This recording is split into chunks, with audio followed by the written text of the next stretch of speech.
금요주일에 우리를 섬기러 오신 예수 그리스도의 은혜와 평강이 여러분과 함께 하시기를 기원합니다.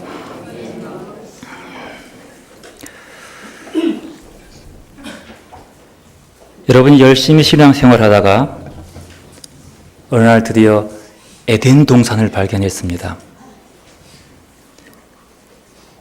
에덴 동산에 들어갔을 때의 그곳의 기쁨, 여러분 그곳에서 다시 집으로 돌아오시겠습니까?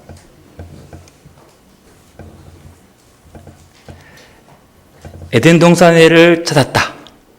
여기서 살아도 된다. 라고 말을 하면 여러분은 그 동산을 버리고 다시 집으로 오겠냐는 거예요.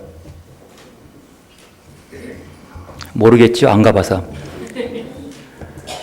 옛날에 신선들은요, 무릉도원을 찾았대요. 막 찾아가지고 그곳에 딱 들어가 살면 그 사람이 오지 않아. 무릉도원이 어딘지 모르겠지만 찾지요.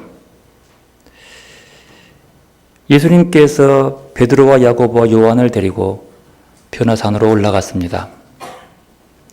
올라가서 그곳에서 잠깐 있는데 그만 예수님이 변화하더니 세상에 말로만 들었던 모세와 엘리야와 함께 대화하는 모습입니다. 너무 좋은 거예요.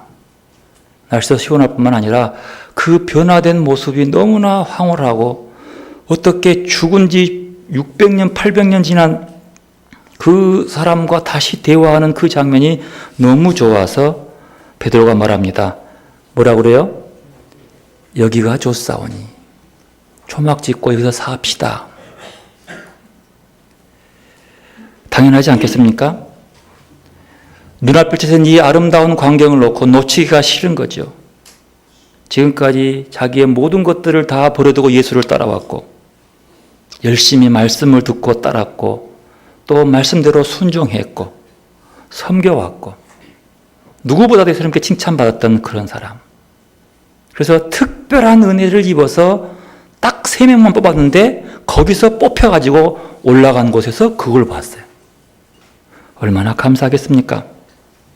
그것을 버려둘 자가 누가 있겠습니까? 베드로의 그 마음 충분히 이해합니다. 주님도 그곳에 머물렀더라면 십자가를 지지 않아도 됐을 텐데 주님은 이렇게 말합니다. 내려가자. 여러분, 왜 주님께서 내려가자 했을까요? 그 좋은 곳에서, 거기서 살았으면 좋았을 텐데 정말로 베드로가 봐도 그 좋은 곳에 머물면 될 것을 뭐하라고 내려가자 했을까요? 마태복음에 보면 내려오자마자 제자들이 보는 광경은 가관이었습니다. 베드로와 요한, 야고보를 제외한 나머지 제자들에게 물불을 가리지 않는 한 아이를 놓고 그 병 고치기 위해서 별 방법을 다 쓰고 있었지만 고치지 못합니다. 그 아이를 고침받기 위해서 아버지가 와서 간절히 부탁했지만 그들은 그들을 고치지 못합니다. 그래서 예수님 그들을 보고 믿음이 없는 영고라 얘기하면서 그 아이의 병을 고쳐줍니다. 아버지의 믿음을 보고. 그리고 나서 주님은 계속 걸어가는 길이 십자가의 길을 이어가고 있습니다. 그곳에 있었으면 그런 것 저런 거 보지 않았을 텐데 왜 굳이 내려가서 그 못 볼 것도 보고 실망스러운 제자들의 모습을 바라보면서 또 고난의 길을 걸어갔을까? 내려오는 이유가 뭐였을까요? 왜 내려왔을까요? 그 모진 것 보고 싶어서 왔을까요? 그 내려오는 그것이 사랑입니다. 그 예수의 사랑을 아가페 사랑이라 그러죠. 우리가 들었던 아가페 사랑은 신적 사랑, 하나님의 사랑, 그래서 인간인 우리는 할 수 없는 사랑이라고 그렇게 얘기합니다. 그런데 주님 말합니다. 너희는 내 닮은 자가 되더라고. 우리는 주님을 닮고 싶어 합니다. 주님이 뭘 닮고 싶은 겁니까? 아가페 사랑은 빼고 닮고 싶습니까? 아가페 사랑을 빼버리면 주님은 주님 되지 않습니다. 그러면 뭘 닮고 싶은 거요? 신적인 사랑, 인간이 할 수 없는 그 사랑이지만 우리도 그 사랑을 닮을 수 있다는 조건이 있기 때문에 닮아간다는 사실이에요. 아가페 사랑을 정의해 보면 인간의 입장에서 보면 내려오는 사랑 이렇게 얘기하는, 내려오는 사랑, 그것을 하강의 사랑 이렇게 얘기해요. 예수님께서 저 하늘 보좌 위에서 내려오는 것, 그걸 사랑이라고 하는 거예요. 인간의 삶의 모습 속에서 그곳에 정말로 무릉도원을 살펴가지고 그냥 초막만 지어도 살 수 있는 그곳을 봤었지만, 신앙의 결실을 맺는 그 모습 봤지만 그곳에 머무르지 않고 다시 내려와서 고약한 사람들을 만날 수밖에 없는 처지. 그 이유가 뭐예요? 사랑하기 때문이에요. 왜 굳이 변화산 내려와서 십자가를 지러 갔을까요? 예수의 아가페 사랑의 가장 큰 절정이 뭐예요? 십자가의 죽음이요. 십자가를 바라보면 나를 향한 주님의 사랑을 맛볼 수 있는 거예요. 바로 그 십자가 지기 위해 내려온 거예요. 뭐 하기 위해서요? 사랑하기 위해서. 그것을 아가페 사랑, 내려오는 사랑. 예수님 입장에서는 내려가는 사랑. 그것이 아가페 사랑이에요. 어쩔 수 없이 떨어진 것이 아니라 이 자리에 있어도 되지만 자의적인 의식을 가지고, 자의식을 가지고 의도적으로 내려오는 것. 그것을 내려가는 사랑, 아가페 사랑이라고 하는 거죠. 이 사랑의 반대말이 뭘까요? 그리스 말로 휴브리스를 합니다. 휴브리스를 번역하기가 참 어려운데 영어는 프라이드라고 번역하고 우리말은 교만이라고 번역을 합니다. 근데 그 말이 잘 안 맞대요. 그래서 그 상황을 설명해 보면 휴브리스라고 하는 것은 창세기에 나오는 인간의 모든 죄를 휴브리스로 봐요. 아담이 선악과를 따먹는 것을 죄로 보죠. 그 죄를 헬라말로 휴브리스라고 그래요. 왜? 하나님 되고 싶은 마음. 가인이 아벨을 죽이는 이유도 마찬가지예요. 휴브리스 때문이라고 그래요. 그리고 가장 휴브리스의 결정적인 교만함은 뭐냐면 바벨탑 사건이에요. 그래서 휴브리스라는 말을 정의하면 끊임없이 위를 향해서 자기를 올리려고 하는 것을 휴브리스, 교만이라고 해요. 끊임없이 올라가려는 마음. 즉 자기 상상을 위해서 달려가는 것. 그래서 신의 자리까지 오르려고 하는 것을 교만함을 얘기합니다. 사랑은 뭐예요? 끊임없이 내려가는 걸 사랑해요. 이렇게 예수의 아가페 사랑을 한마디로 정의하면 겸손이라고 합니다. 왜냐하면 겸손은 내려가는 것이기 때문입니다. 겸손의 극치가 십자가지요. 가장 낮은 곳, 가장 천한 곳, 바로 그곳이 십자가였고 그곳이 사랑의 절정을 이루는 곳이었다는 사실. 그 사랑의 절정, 그곳이 천국인 거예요. 그것을 겸손이라고 합니다. 그래서 예수를 말하기를 겸손의 왕이다 얘기합니다. 내려가는 사랑 아가페가 겸손이면 그것은 또한 영광이기도 한다는 거죠. 어느 데 봅시다. 겸손은 내려가는 것. 영광은 뭐예요? 올라가는 것. 그런데 어떻게 겸손의 왕이신 예수님의 겸손이 영광과 함께 올 수 있냐는 거예요. 이것 뭐라고 그래요? 역설이라고 합니다. 역설이라고 하는 영어는 파라독스인데 원래 헬라 말이에요. 헬라 말로 파라는 원래 영어로 against에서 뭐뭇에 반대해서 뭐뭇에 대항해서 그 뜻이에요. 독사는 헬라 말로 독사가 영광이라는 뜻인데 실은 이 독사 할 때 독세 이 말은 원래 도구마로 온 거예요. 도구마.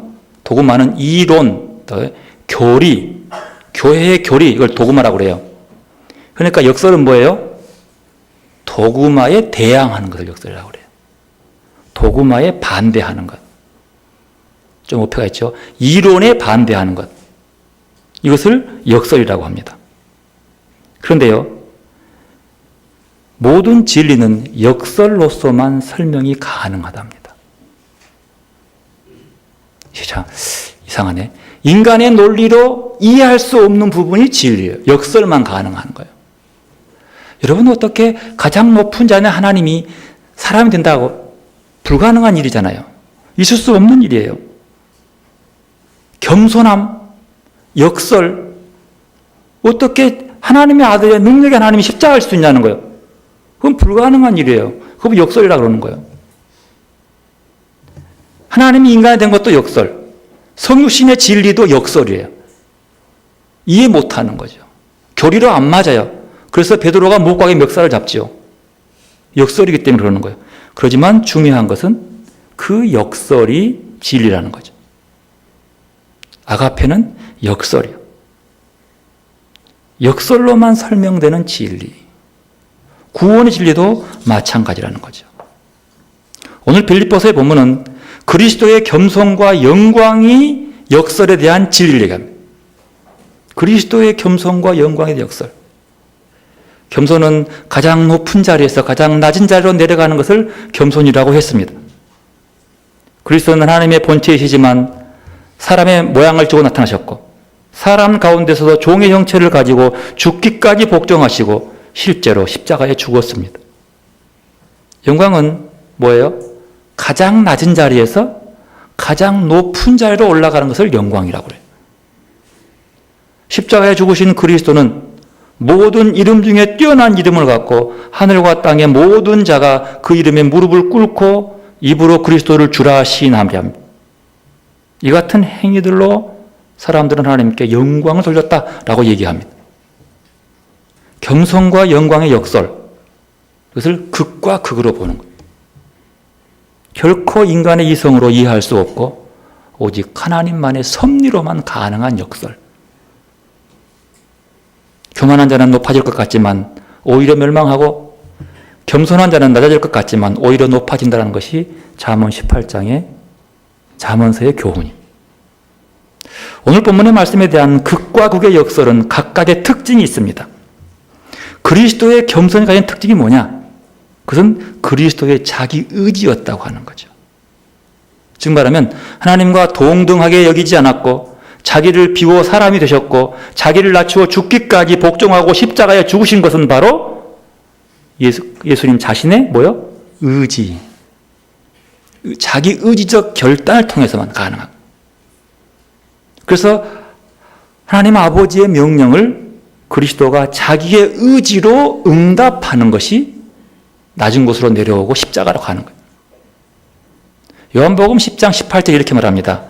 이를 내게서 빼앗는 자가 있는 것이 아니라 내가 스스로 버리노라. 나는 버릴 권세도 있고 다시 얻을 권세도 있으니 이 계명은 내 아버지께서에게서 받았노라. 이렇게 말해요. 즉 말하면 그리스도는 버리고 얻을 권세도 있지만 내 스스로 버렸어요. 그것이 의지예요. 그래서 스스로 버리고 이 땅에 내려오신 거예요. 그러므로 십자가의 죽음은 그리스도 자신의 의지라고 말씀합니다. 이것이 바로 그리스도가 품은 마음이에요. 그리스도의 마음. 그 마음이 바로 아가페 사랑. 반면에 그리스도의 영광에 지닌 특징이 뭐냐면 그 영광은 하나님 아버지가 하신 일이에요.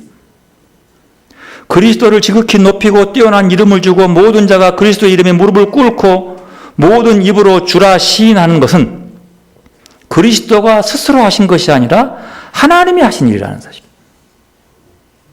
그리스도는 자기 영광에 전혀 관여하지 않으셨습니다.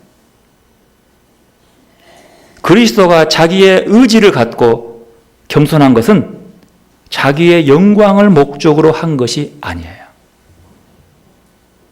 오직 딱 하나, 죄인들의 생명을 구원하기 위한 이외에 없어요. 내가 이렇게 하면 사람들이 나를 높여봐 주겠지, 나를 칭송하겠지, 그런 마음이 전혀 없어요. 오직 딱 하나만.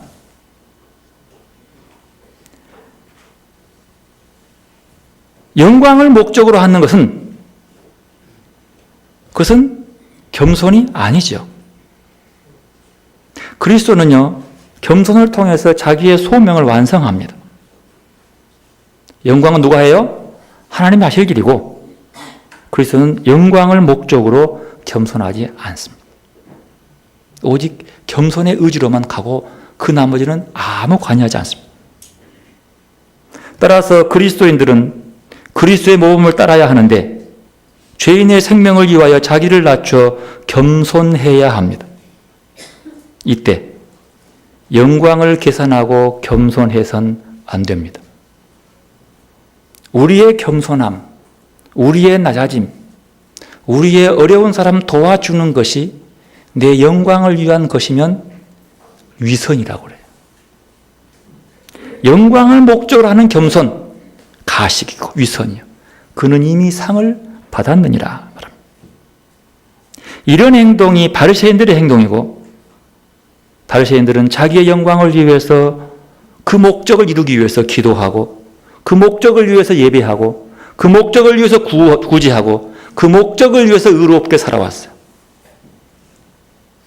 어쩌면 그것이 우리들의 모습이 아닌지, 우리 교회가 추구하는 목적들이 아닌지를 돌아보기 위해요. 그리스도인은 스스로 겸손한 자기 의지가 필요합니다. 하나님은 그리스도인을 통하여 행하시지만 그리스도인 가운데 소원의 의지를 줌으로써 행하게 하시는 거예요. 우리에게 소원의 의지를 주고 하나님의 일을 행하도록 의지를 가지고, 그것이 오늘 빌립보서 2장 13절 말씀에 나와요. 읽어볼까요? 제가 읽어볼게요. 13절 말씀. 너희 안에 행하시는 이는 하나님이시니 자기의 기쁘신 뜻을 위하여 너희에게 소원을 두고 행하게 하시나니. 우리 속에 행하게 하신 분은 누구요? 하나님이지만 우리에게 소원을 두고 행하게, 우리의 소원 성취가 하나님의 행하고 부합한다는 뜻이에요. 내 의지가 필요한 거죠. 또한 구원을 이루라고 하는 말씀으로 이미 구원 얻었지만 매일의 삶 속에서 구원을 증거하며 실증하며 살아야 할 의지가 우리에게 남아있는 거예요. 12절 말씀 읽어볼까요? 그러므로 나의 사랑하는 자들아, 너희가 나 있을 때뿐 아니라 더욱 지금 나 없을 때에도 항상 복종하여 두렵고 떨림으로 너희 구원을 이루라. 이미 구원 얻었어도 항상 두렵고 떨림으로 구원을 이루어 가라는 거예요. 즉 그것은 의지적으로 따라간다는 그런 뜻이죠. 오늘은 정료주일입니다. 예수님이 십자가에 달리시기 일주일 전에 예루살렘 성에 입성했는데, 그 입성하는 광경 속에서 많은 사람들이 종려나무 가지를 흔들고 옷을 깔면서 나귀를 태워 주님을 환영했습니다. 뭐라고 했죠? 호산나 외쳤어요. 우리를 구원할 이시여 오시옵소서. 얼마나 기뻤겠어요. 원래 그런 길들은 승리의 장군이 승리의 그 환호를 받으며 올라가는, 백마 타고 가는 그 길인데 주님은 나귀 타고 갑니다. 자, 옛날에 올림픽에서 금메달 따면 어떻게 했어요? 카프레드래. 그럼 사람들이 막 꽃가루 뿌리죠. 그러면 그 차에서 나면 어떻게 해야 돼요? 막 흔들고 막 그만하고 이렇게 해야 하잖아요. 뭐 웃으면서 막 그들을 눈 마주치면서 막 해주고 이렇게 하고, 그것이 금이 환영하는 거예요. 예수님이 오는 것은 메시아가 오는 거기 때문에 그들이 이렇게 환호를 하는 거죠. 그러면 주님부터 어떻게 해야 돼요? 거기에 걸맞게 다 흔들면서 막 멋있는 모습을 해야지 그 위풍이 생길 것 아니에요. 그러겠죠? 그 정상이요. 환호가 왁치니까 자기 영광을 드러내야죠. 그런데 한번 상상해 보십시오. 어떤 모습이었을까? 사진 보여주십시오. 나귀를 타신 그리스도의 모습의 조각상입니다. 잘 보이십니까? 예. 이 조각상은 14세기경에 나무로 깎아 만든 겁니다. 종려주일 때 거리 행진을 했는데, 거리 행진을 할 때 이것을 들고 행진했다고 해요.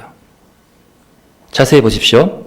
이것은 지금 프라이브로크라고 하는 독일에 제가 가봤는데, 여기는 안 가봤어요.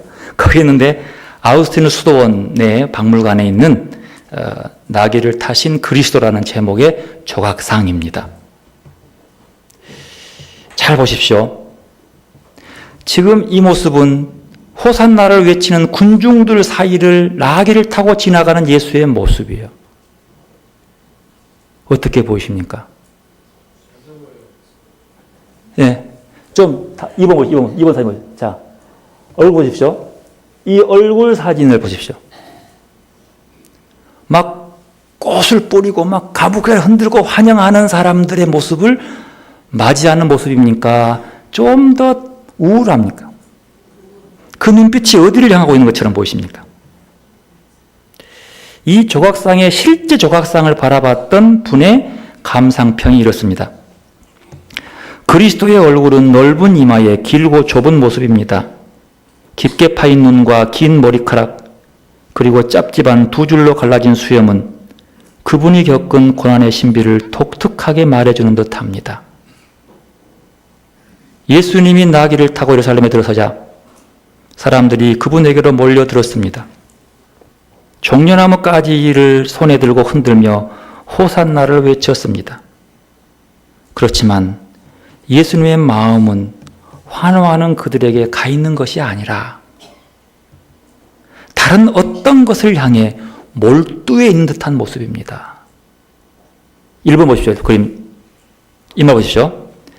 환호하는 사람들을 향해서 함께 흥분해 있는 것이 아니라 어떤 또 다른 것을 향해 몰두한 모습이다. 그게 보이십니까?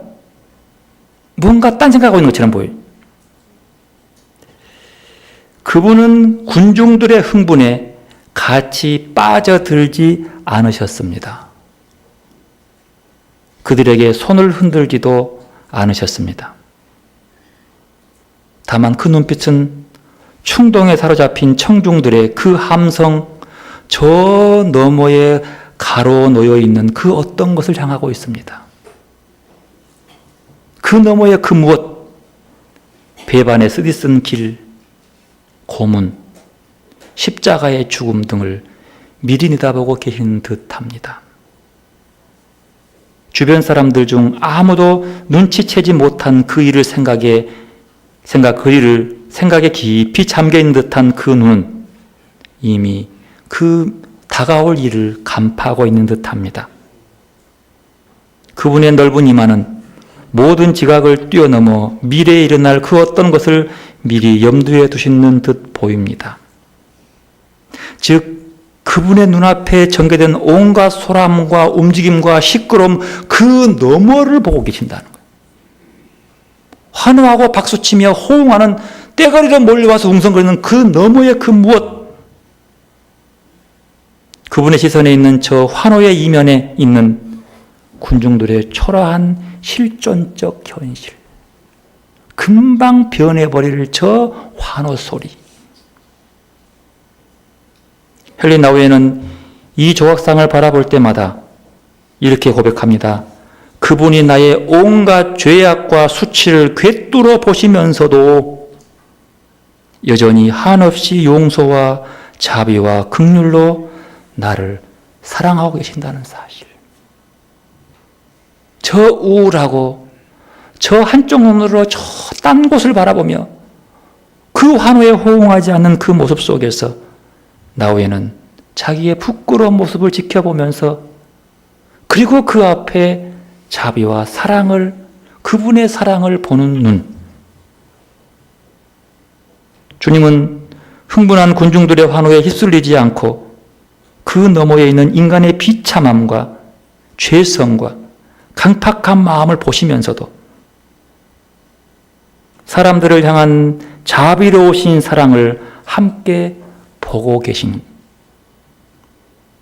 이것을 진중한 사랑, 무거운 사랑, 깊은 사랑, 그 사랑의 모습. 어쩌면 이것을 만들어서 종료주의에 갔다는 그 말 속에서 깊은, 우리가 볼 때는 우울한 하나님의 사랑, 주님의 십자가의 사랑을 보는 눈, 대단한 영성적 통찰일 것 같습니다. 그런데 그 사랑의 동기가 되어 시작된 그리스도의 순환 이야기에서 우리는 아이러니하게도 소설처럼 드러나는 인간들의 차디찬 뒷소문들이 들려옵니다. 뒷담화가 들려와요. 특히 십자가를 중심으로 벌어지는 일들을 보면서 사람들이 현실 문제에서 얼마나 야만적인 모습을 보여주는지를 우리는 보게 됩니다. 유대인 지도자들 본디오 빌라도는 인간의 야만의 내면을 그대로 보여주는 습성물이죠. 제사장들 마찬가지였어요. 유대교 산헤드림법 4장 1조의 법조문은 이렇습니다. 제1항 범죄인 신문을 반드시 나지할 것이며 해지기 전까지 끝마칠 것이다. 제2항 만일 선고가 무죄일 때에는 신문 당일에 선고할 것이나 유죄일 때에는 다음 날에 선고하여 판결에 신중을 기할 것이다. 엄연한 실정법입니다. 예수님은 언제 신문했습니까? 밤중에요. 횃불 들고 잡아가서 가자마자 가야바의 뜰에서 헤롯 뜰에서 그리고 그들을 이끌고 들어가서 빌라도의 법정 앞에서 판결을 내립니다. 판결 언제 났어요? 유죄일 때에는 그 다음날 해가 뜬 다음에 판결문을 읽어야 되는데 그 밤중에 판결문을 읽어버립니다. 그리고 사형하고 내주면서 다음날 우리 시간으로 하면 아침 9시에 사형 집행을 시행해버립니다. 자기들이 만든 법을 철저히 어겨버리는 그들. 무거운 십자가를 등에 지고 몇 번씩 쓰러지면서 골고다 언덕에 오르신 주님은 저들에게 옷이 벗겨집니다. 오른손에 갈대를 들게 하고 유대인의 왕 만세하면서 희롱하다가 주님께 침 뱉고 갈대를 빼앗아 머리를 때리며 네가 무슨 유대인의 왕이냐? 라고 조롱합니다. 네가 무슨 유대인의 왕이냐? 마가복음은 이 골고다의 정황을 더욱더 세밀하게 그리고 있습니다. 그들은 양편의 강도 둘이 주님과 함께 못 박힌다고 얘기하면서 그 광경을 지켜보며 지나가던 사람들이 우리의 상황을 소개합니다. 머리를 흔들며 주님을 바라보고 머리를 흔들었다라고 기록합니다. 여기서 머리 흔들다고 하는 것은요, 시편 20편에 의하면 적대자에 대한 조롱의 몸짓이에요. 저건 말이에요. 조롱의 눈빛. 그들이 누구였습니까? 예수의 십자가에 죽어가는 모습 바라보면서 머리를 흔든 자가 누구였습니까? 일찍이 기적을 베푸신 예수님 보면서 감탄한 군중들이었습니다. 그들은 베세다 들녘에서 물고기 2마리와 볼떡 5개로 인상 깊은 저녁밥을 먹었던 그들이었습니다. 그들이 바로 조금 전에 호산나를 외치며 주의 이름으로 오시니라고 외쳤던 사람들이었습니다. 인간의 실존적 비참한 모습을 그대로 드러낸 모습이 머리를 흔들며 여기에 있는 거죠. 저들은 이제 주님을 철저하게 조롱합니다. 29절 30절 함께 읽읍시다. 마가복음 15장 30절. 지나가는 자들은 자기 머리를 흔들며 예수를 모욕하여 이르되 아하 성전을 헐고 사흘에 짓는다는 자여 내가 너를 구원하여 십자가에서 내려오라 이렇게 말합니다. 머리를 흔들며 모욕합니다. 아이고 성전을 헐고 사흘에 짓는다고? 야 니나 살아.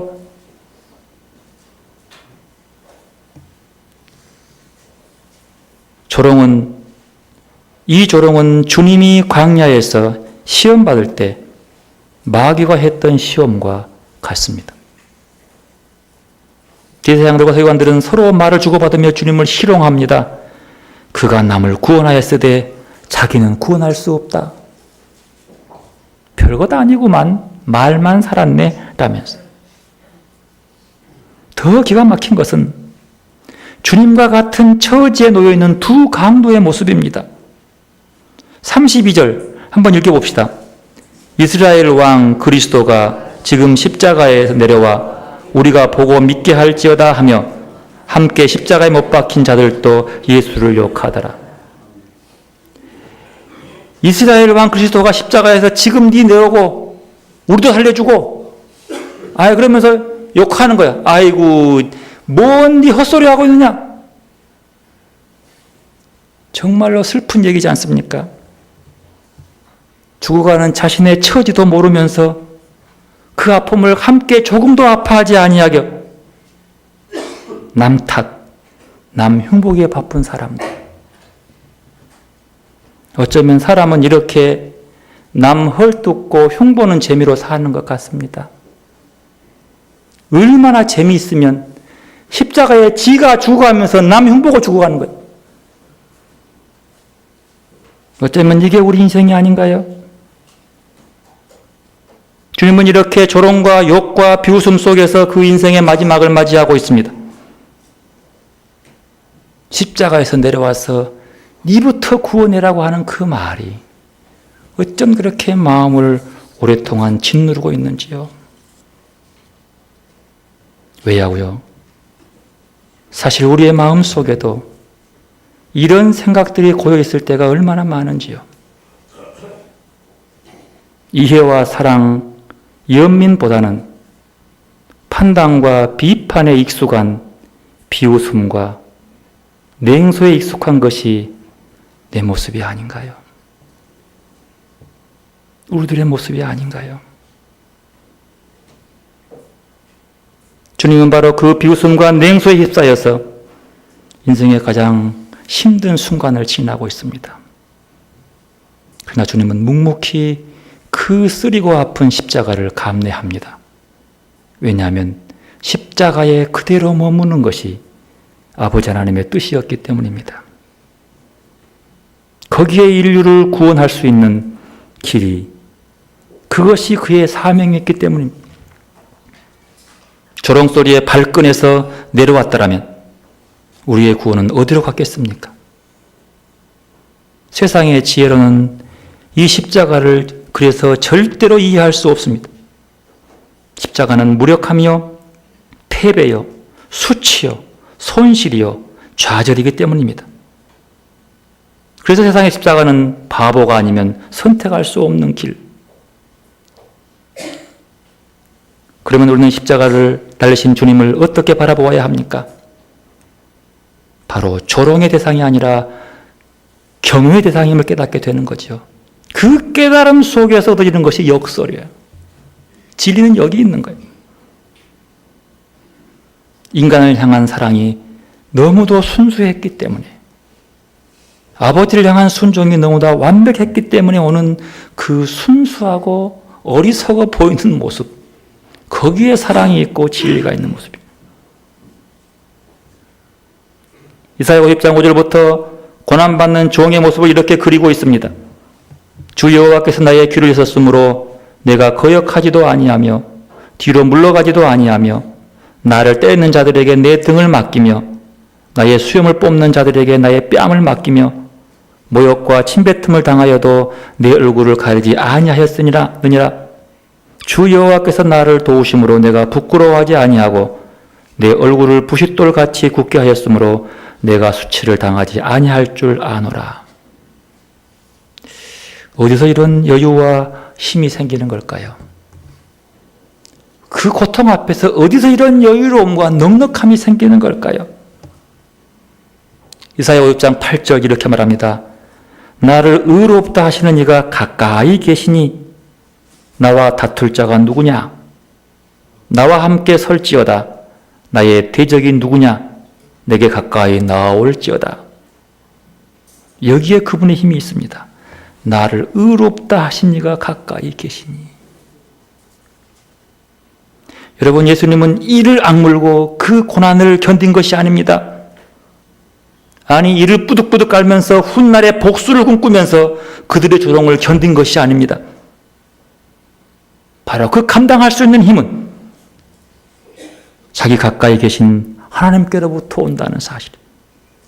보라, 주 여호와께서 나를 도우시리니 나를 정죄할 자가 누구냐? 정죄해도 나는 주님이 내게 있다는 것을 고백하는 거예요. 이 선언에서 그는 이미 고난의 종이 아님을 알 수 있습니다. 인간의 애소성이 여지없이 드러난 저 야만적인 십자가의 현장에서 예수는 오히려 그 십자가를 사랑으로 바꾸어 최후의 승리에 빛나는 모습을 보여주고 계시는 겁니다. 예수는 이 세상의 악을 이겨내기 위해서 칼을 의지하지 않았습니다. 예수는 당신을 따르는 사람들의 숫자에도 의지하지 않았습니다. 당신의 능력을 과시하는 방법을 선택해서 악을 처벌하지 않았습니다. 도리어 자기의 약함을 통해서, 자기의 낮아지는 의지를 통해서 영광을 받으신 겁니다. 가장 낮은 십자가에서 가장 높은 하나님 우편으로 올라가시는 자리의 모습. 나의 약함이 도리어 나에게 강함이 되었도다라고 고백한 사도 바울의 이 고백은 바로 주님의 힘의 원천을 알았기 때문인 것 같습니다. 약하고 무능한 듯 했지만 그를 의롭다 하신 이가 그에 가까이 계셨을 때에 그 약함 속에서 하나님의 강함이 빛났던 것은 바울이 이미 알고 고백한 사실입니다. 여기에 세상의 강함과 주님의 강함의 질적인 차이가 분명히 있습니다. 분쟁과 교만과 파괴와 거친 성품 대신 평화와 겸손과 온유와 생명이 있었기 때문입니다. 이 믿음이 있을 때에 우리는 비로소 하나님의 선하신 일을 따라갈 수 있습니다. 그 길을 따르면서 조롱을 받는 것도 두려워하지 않습니다. 이 믿음이 있을 때 우리는 멸시를 당했다고 마음의 상처를 받거나 복수를 다짐하며 독해질 이유도 없습니다. 세상의 영리함을 내려놓아야 합니다. 세속의 이기심도 내려놓아야 합니다. 그리고 십자가를 바라보아야 합니다. 그리스도인의 힘은 바로 십자가에서 오기 때문입니다. 십자가는 사랑의 승리를 우리에게 보여주는 모습입니다. 오직 사랑한 것 이외에 어떤 위선도 계산도 없고 어떤 자기 과시도 이기심도 십자가에는 없지만 바울은 바로 그 십자가를 자기의 유일한 자랑거리라고 고백합니다. 너희 안에 이 마음을 품으라 곧 그리스도 예수의 마음이니 그는 근본 하나님의 본체시나 하나님과 동등됨을 취할 것으로 여기지 아니하시고 오히려 자기를 비워 종의 형체를 가지사 사람들과 같이 되셨고 사람의 모양으로 나타나사 자기를 낮추시고 죽기까지 복종하셨으니 곧 십자가에 죽으심이라. 이 고난주간에 그리스도 예수의 마음을 품고 걸어가는 한 주간이 되시기를 소원합니다. 그리스도 예수의 가치관을 품고 이 고난주간을 함께 걸어갑시다. 고난주간은 이 땅에서의 마지막 여정을 걸어가신 그리스도와 동행하는 시간입니다. 그리고 조용히 그분을 신뢰하면서 우리가 지고 있는 십자가를 견뎌내는 시간입니다. 이 한 주간 주님을 묵상하며 내가 지고 있는 십자가를 지고 묵묵히 그 길을 따라가는 그런 한 주간이 되시기를 바라겠습니다. 기도로 나가겠습니다.